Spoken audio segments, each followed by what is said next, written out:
Indian army Pak border లో rehearsal start చేసింది.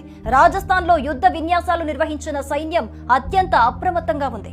South Kashmir LOC చుట్టూ Victor force, Rashtriya rifles, para special forces లాంటి special teams మాటు వేసుకుని కూర్చున్నాయి. ఇవి చీమని కూడా బోర్డర్ దాటనివ్వవు. ఏ క్షణంలో అయినా సర్జికల్ స్ట్రైక్స్ చేపట్టగలిగే సామర్థ్యం కలిగిన బలగాలివి. వీరికి అదనంగా బోఫోర్స్, ధనుష్, K9 వజ్ర హోవిచ్చర్లతో ఫిరంగి దళం, T-90 భీష్మ ట్యాంకులు, స్పైక్, పినాక క్షిపణి వ్యవస్థలు సరిహద్దుల్లో అటాక్ చేయడానికి సిద్ధంగా ఉన్నాయి. భారత నౌకాదళం అమ్ముల పొదిలో ఇంకా భారీ యుద్ధ విమానాలు వచ్చి చేరనున్నాయి. 64,000 కోట్ల ఖర్చుతో ఫ్రాన్స్ నుంచి రాఫెల్ మెరైన్ జెట్ ఫైటర్ల కొనుగోలు చేస్తోంది భారత్.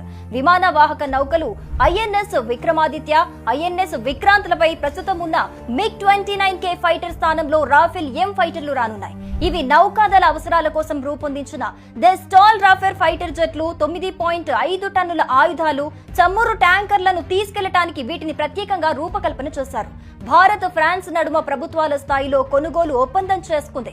ఇది ఖరారైతే ఫ్రాన్స్ తర్వాత అటు వాయుసేనకు, ఇటు నౌకాదళానికి ఒకే రకమైన యుద్ధ విమానాలు ఉన్న దేశంగా భారత్ మారుతుంది. గగనతలం, సముద్రతలంపై ఆధిపత్యానికి ఇది తోడ్పడుతుంది. రాబోతున్న 26 మెరైన్ ఫైటర్లలో 22 సింగిల్ సీటర్లు కాగా 4 డబుల్ సీటర్లు. ఒప్పందం కుదిరిన 5 ఏళ్లలో సరఫరా ప్రారంభమవుతుంది.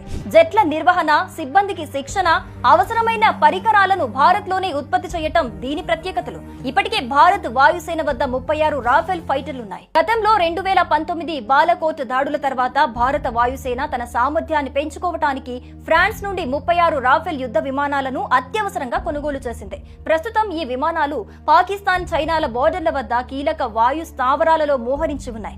ఇవి పాక్ కవ్వింపు చర్యలను భారత సైన్యం సమర్థవంతంగా తిప్పికొడుతోంది.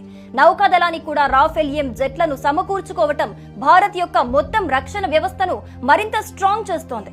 పాకిస్తాన్ వైపు నుంచి వచ్చే ఎలాంటి టార్గెట్లనైనా ధీటుగా ఎదుర్కోవటానికి, తన వ్యూహాత్మక ప్రయోజనాలను కాపాడుకోవటానికి ఫ్రాన్స్ తో చేసుకున్న రాఫెల్ M యుద్ధ విమానాల డీల్ చాలా ఉపయోగపడుతుంది. ఈ రాఫెల్ M యుద్ధ విమానాల డెలివరీ 2028-29 నాటికి ప్రారంభమై 2031-32 నాటికి పూర్తి కావచ్చు.